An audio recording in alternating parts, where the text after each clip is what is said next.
ليس البر أن تولوا وجوهكم قبل المشرق والمغرب ولكن البر من آمن بالله. دی آیت ویلے کی آیت البر او آیت الایمان. آیت البر آیت الایمان، دی ایمان آیت او د نیکی آیت. د دې زینا سبازی خصوصی احکامات رستو ذکر کیږي، لکه یو پدې کې آیت البر دی چې پدې کې لس خبرې دي بنیادی غټه غټه لس. د پنځو تعلق د زړه سره دی، د پنځو تعلق د ظاهري اندامونو سره دی. په دې آیت کې ان شاء الله راشي لس خبرې په دې آیت کې دي. بیا په دې بل آیت کې پس بیا ورستو آیت د قصاص دی، د قصاص حکم کې بیان شي. دا غیر ورستو تقسیم الاموال بالقانون الشرعي، مال بسنګ تقسیم دا غیزان ذکر دی پکې. او بیا دریم نمبر مسله الصوم د روزي ذکر پکې راغلی، دا غي مسله بیان شي. او ورستو کې بیا بل مسله ده چې نهي عن اكل الاموال بالطريقه الباطله، چې په باطل طریقه باندې وسړی مالونه نه خوري. دا څلور غټي غټي مسلې به اوس په دې حصہ کې د دې سورته بیانېږي. آیت البر او آیت الایمان د مخکې سره ربط سره نو مخکې سره ربط یاد ساته. مخکې مونږ ویلو چې د دې سورۃ البقره د دې دویمې سپارې سره تربیت المسلمین موضوع شروع ده چې د مسلمانانو تربیت الله تعالی په دې باندې کوي. نو پاره کې څه بیان شو؟ ذکر د قوانینو شو، لکه کم حساب کا نمبر 1 د قبله مسله بیان شولا، دویم د کتمان حق مسله بیان شولا، دریم د توحید مسله بیان شولا، وسره د خلافت خبره وشولا پکې. نو وس دا چې نورې سې ذمہواری داسې دي چې الله تعالی کله خلافت درکې بیا لکه مخکې د خلافت ذکر وشو، وس الله وی کله خلافت په درکو نو بیا به سبا دې کارونه اضافي کوي. کم دي؟ نو غداري اصلاح نفس دغه د پر آیت البر دی. دیم د اصلاح نفس سره بیا اصلاح معاشره، د اصلاح معاشره لپاره بیا دغه خبره دي قصاص دی، تقسیم د اموالو دی، د روزې مسله ده، د مالونو مسلې دي، دا ورسته وشي بیا. او په اخر کې بیا د جهاد حکم دی او د حج مسائل په دې کې بیانېږي. ځکه چې د حج ځان له مستقل یو جهاد دی. حدیث کې راغلی دی چې زنانو تاسو کو یا رسول الله موږ جهاد کوو. رسول الله تعالی تاسو د حج تاسو جهاد دی کنه، تاسو حج کوئ لکه تاسو جهاد کړئ. شان نزول د دې آیت واورا وې دا خو یا د مسلمانانو په باره کې راغلی دی او یا د اهل کتاب په باره کې راغلی دی. مسلمانانو په باره کې څنګه راغلی؟ د مسلمانانو په باره کې به څه راغلی چې کله قبله بدل شوله نو مخکې منځونه هم خلکو کول په قبله ته خو امر ثواب خو نو، اوس یې موږ په 1 لاک باندې په حرم شریف کې. دا قبله د انبیاء قبله ده، د ابراهیم علیه السلام قبله ده، د نبی علیه السلام خواهش په وجه باندې دا قبله بدل شوله. نو دې مسلمانانو زما کې دا یو قسم عجب راغی، لږ فخر راغی چې زه اوس خو موږ مخکې نیکیانې کولې، اوس هم کې قبله بدل شوله، اوس خو موږ سمې نیکۍ راجمع کړلې، ډېرې نیکۍ راجمع کړلې. الله وینا په دې یوازې کار نه کېږي. لیس البر ان تولوا وجوهکم قبل المشرق والمغرب.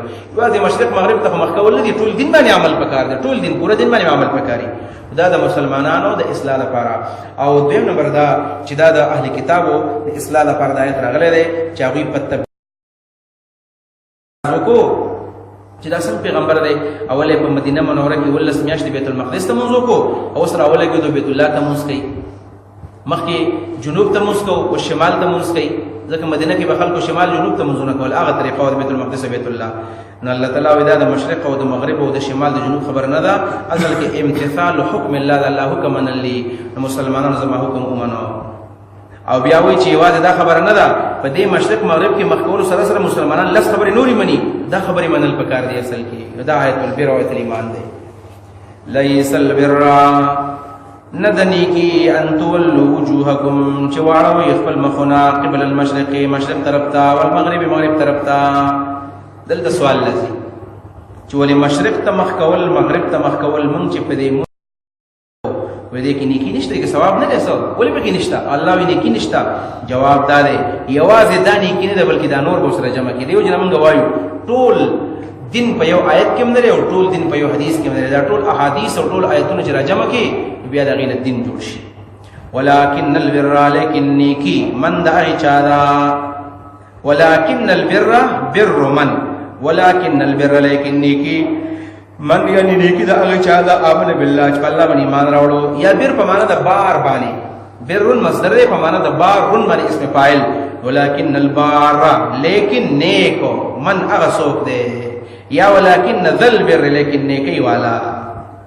اوس دا لس خبرې دي د پنځو تعلق د زړه سره دی. کم ګوره من آمن بالله چې په الله باندې ایمان راوړو د زړه سره تعلق دی. دویم والیوم الاخر په آخر ورځ باندې زړه سره تعلق دی.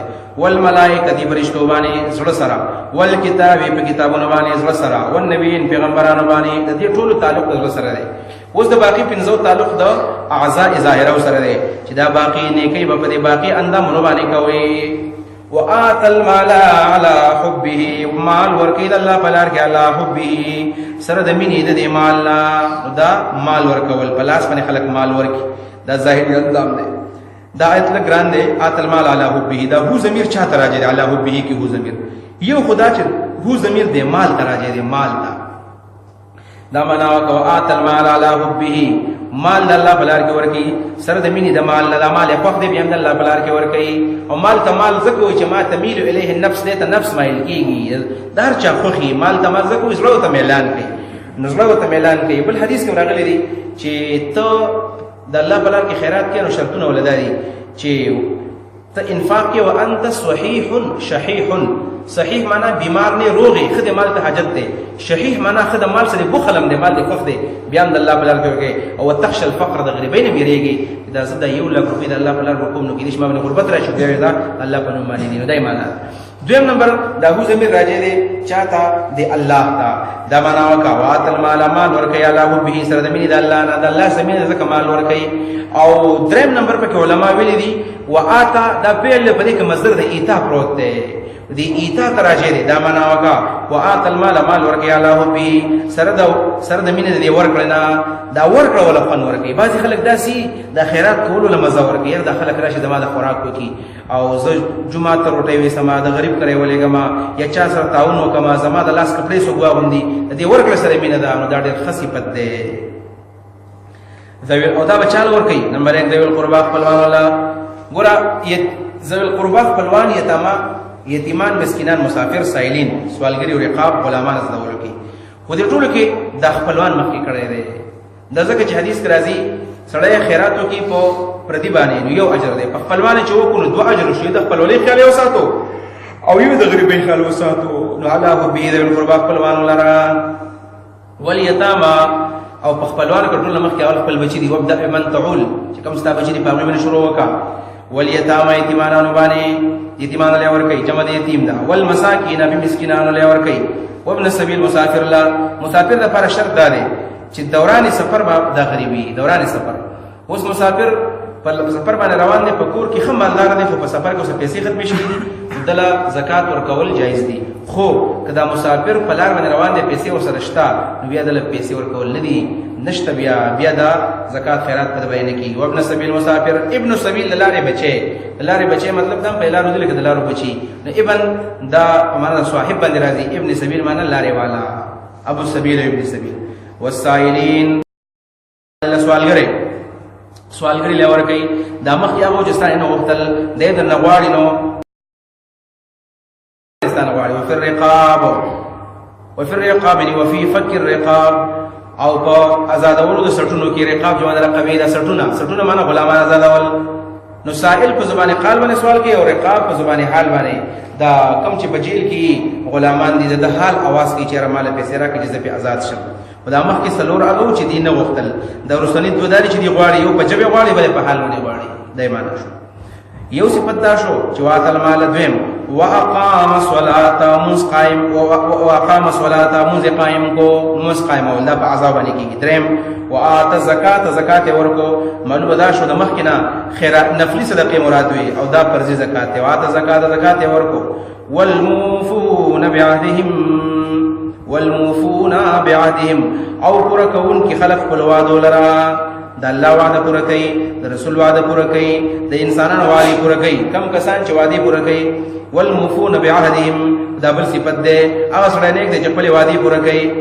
دا نور صفت دا نور اقام الصلاه ات الزکات ات المال د مفرد صيغه وي او دلته د جمع صيغه راوړل د جمع صيغه یو په کې دي اشاره ده چې وعده با د یو طرف وعده خود دوه کسان کوي کنه نو یو به نه پوره کوي دوانه به پوره کوي.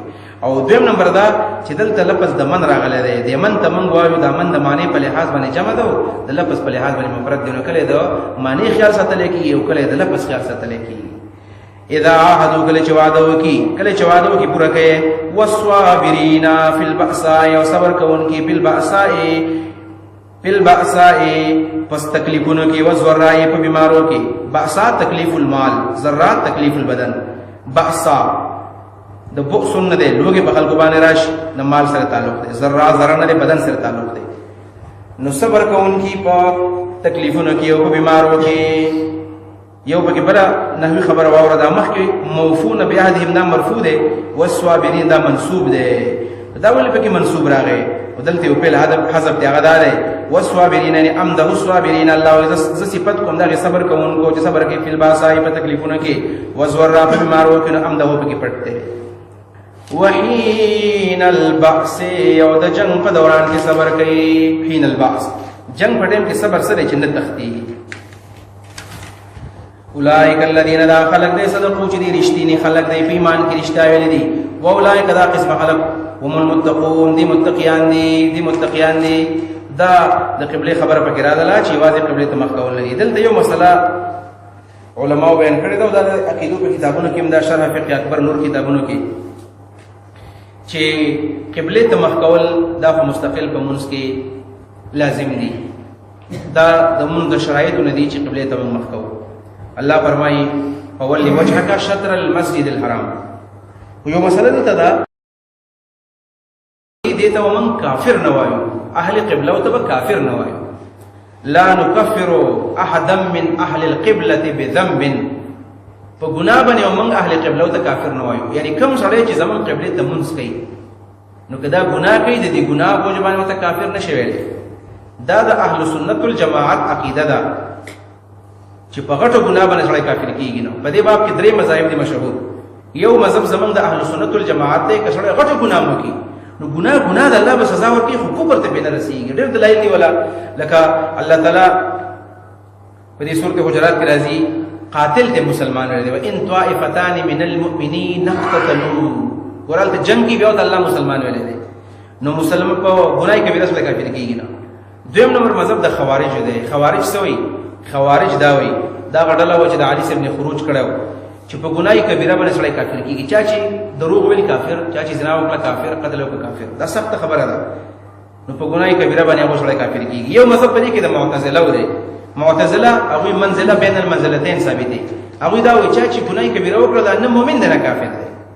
ناشنا غونې خبره کوي، نه مؤمن دی نه کافر دی. مؤمن ولې نه دی؟ ځکه غټو ګناه وکړه. کافر ځکه نه دی چې تصدیق اشتله الله مني، تصدیق موجود دی او الته ګنایم کړی دا، نو مؤمن دی او نه کافر دی. زمونږ د اهل سنت والجماعت عقیده دا ده چې په ګناي کبیره به سړی نه کافر کوو. او دا رسول الله صلی الله علیه وسلم فرمایي چې کله هم قبله ته چا مونځ کوو نو دا غوینه په باندې بیا سره محفوظ ده، دا مال باندې محفوظ دی. کافر وته نه وایو، کته چاته کافر وایو په سر کې وزې نسی که پیدا نه کو بیا ګرځي را ګرځي اسمان ته وخیږي او اخر په تیزی د خپل سر لراشي په خپل باندې کافر وګرځي. او دا ډېر غټه ګناه ده چې بل د سړی کافر وي. نو اهل قبله به کافر نه هو. یو خبره ده چې ډېر خلک داسې دي چې هغه قبله ته مونږ کوي او هغه بیا هم کافرانی، دته هم کافر نه وایو. نو یو شرط پکې دا ده چې د دین د ضرورتونو به انکار وسره نه کوي. لکه یو سړی شرابي دی او مونږ کوي نو کافر وته نه وایو. که شراب جایز ګڼي دا د دین د ضرورتونو انکار کوي نو بیا کافر شو. یو سړی مونږ نه کوي دا ګناهګار دی، په دې کافر کیږي. نو حکم مونږ نه کول دا جایز غني چې مونږ نه کول بالکل جایز دي، هیڅ پکې نشته، دا بیا کافر کیږي. یو دا چې قبله ته زموږ مونږ کوي او د دین د ضرورتونو انکار نه کوي بیا ته کافر بنوایو. دا د اهل سنت والجماعت مذهب او عقیده ده.